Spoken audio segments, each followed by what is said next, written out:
Oscar Anderson Assessment 2.2 Volleyball. The skill that I'll be talking about is my overhand serve. I will be analysing how I do it. The serve in volleyball is how you start the rally. You must hit the ball over the net and within the allocated box, which is the court. The reason that I have picked this is because my serve has strengths and weaknesses that I can talk about biomechanically.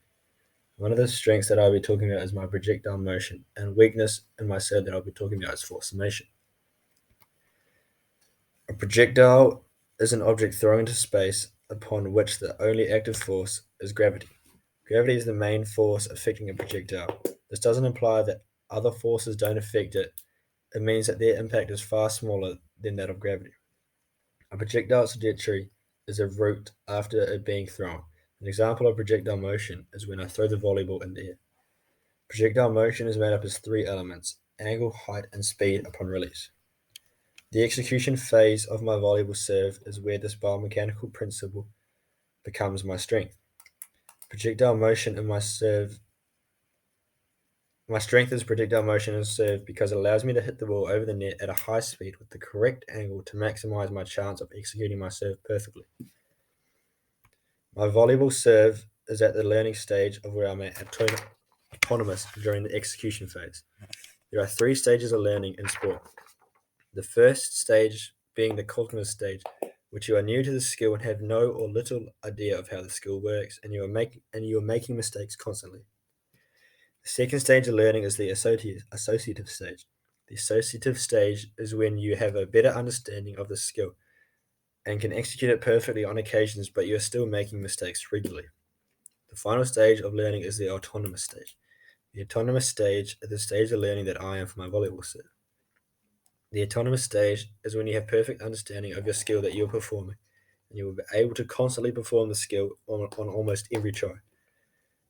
I am autonomous because of my constant ability to get the ball over the net at the desired angle of release, height, and speed. In my preparation phase for my serve, I have flexion as my left shoulder, as you can see here. I also have abduction. Adduction is any motion of the limbs or any other body part that pull away from the midline of the body. Flexion is a movement that decreases the angle between two body parts, and it is a bending movement that only occurs at a joint. In this case, it is my shoulder joint. The articulating bones around my shoulder joint are the humerus, scapula, and the clavicle. When I throw the volleyball up, my shoulder is in flexion. Throwing the volleyball in the air, the agonist muscle is the anterior deltoid, and the antagonist muscle is the posterior deltoid. The antagonist muscle is the primary muscle responsible for the movement of production. A joint moves in a result of the agonist muscle shortening and contracting during the movement, which in this case is my anterior deltoid. The agonist muscle plays a critical role in maintaining movement, control, and precision in the movement. It offers as a braking force that aids in controlling and slowing the movement down generated by the agonist muscle. The agonist muscle also supports joint stability during the movement and helps injury prevention. In this case, it is my posterior deltoid.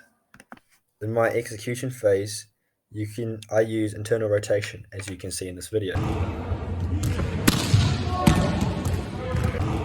Internal rotation is a turning or rotating movement at a joint. Projectile motion is related to this because it affects three variables between projectile motion: angle, and speed.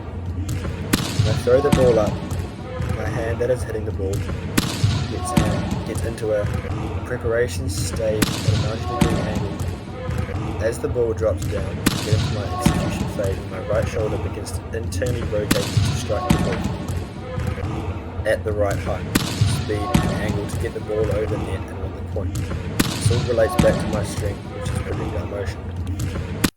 Internal rotation involves my rotator cuff. The rotator cuff are a group of four muscles and their tendons surrounding the shoulder joint. These muscles have their origin in the shoulder blades and are linked to the arm bone to the forearm, a cuff. The rotator cuff is made up of the supraspinatus, infraspinatus, teres major, and subscapular muscles. Because it regulates internal rotation in the rotator cuff, which is the action I do while serving the volleyball. Supraspinatus is the primary muscle and most important for projectile motion in a volleyball serve. The height and angle at which I hit the ball is key for my serve and projectile motion, because if I hit the ball on a too much of a downward angle, and the ball will not go over the net, and we will lose the point. Same goes for if I hit the ball on a too much of an upward angle, the ball will not land in the box, and we will lose the point. The thing I do well in my video is I hit the ball at the right angle, which is around approximately 30 degrees, where the ball would go over the net and land in the box, and hopefully causing us to win the point. As I strike the ball at a 30-degree angle, after my shoulder is done rotating, my arm is in full extension, which also allows me to get proper height and angle on the ball. Extension in the elbow is the action of the arm moving away from the body in a straight line, the opposite of flexion. The joints around my elbow are called the humeral joint between the humerus bone and the ulnar bone, the humeral radio joint between the humerus bone and the radius bone, and the proximal radialis. When I'm in full extension, my triceps are the agonist and my biceps are the antagonist. This links back to projectile motion because having extension in the elbow allows me to get a good height of release. The extension of my elbow also allows me to gain speed on my volleyball serve. My weakness for my volleyball serve is that I'm not jumping high enough. The biochemical principle is force summation. Force summation is how the body uses a number of movements and muscles to contract to make and transfer forces from one body part to another one. This is my weakness. As seen in my video, I serve the volleyball and I mainly use my lower body to put force into the volleyball.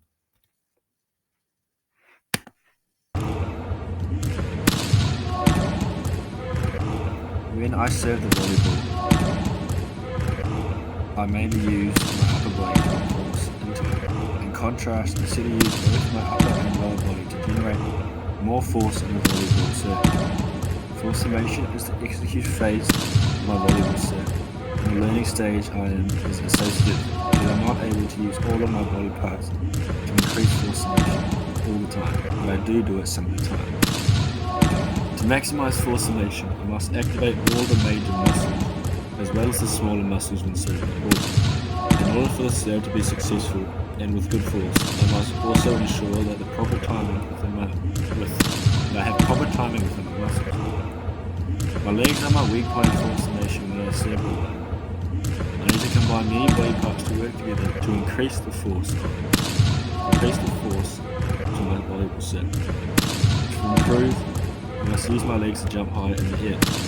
This will increase my serving force because I will be utilizing more body parts at the same time. To use my legs in my serve more, I will need to have much more flexion in my knees when I throw the ball up and explode to jump into the air.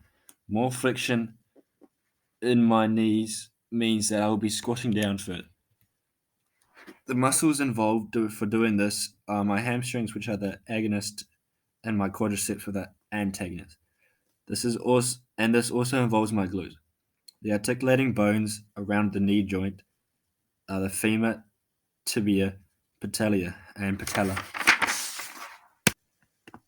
These bones come together to form the knee joint, which is a hinge joint that allows flexion and extension of the leg. When I have flexion in my knees and am now in a good position to explode up and jump to get in a good position to serve the ball well, my knees go from flexion to extension. The muscles involving an extension at the knee are again my quadriceps, which is the agonist, and my hamstrings, which is the antagonist. Since I do not have flexion in my knees, I was unable to generate enough height or power to do the best serve I possibly could. I also need to incorporate my calves into my serve. The gastrocnemius and the soleus muscle comprise of my calves. To improve force summation during the execution phase, I must flex and contract my calves when exploding into the air, which is both the gastrocnemius and the soleus, making these two muscles the agonist and my tibialis anterior the antagonist. By combining all of these two muscles, I will have better force summation in my serve, and I will be able to complete a very good serve. If I compare my serve to a pro volleyball player, you can see that they have much more flexion in their knees, which is causing them to jump much higher in their serve and get into a much better position to hit the ball on a better angle.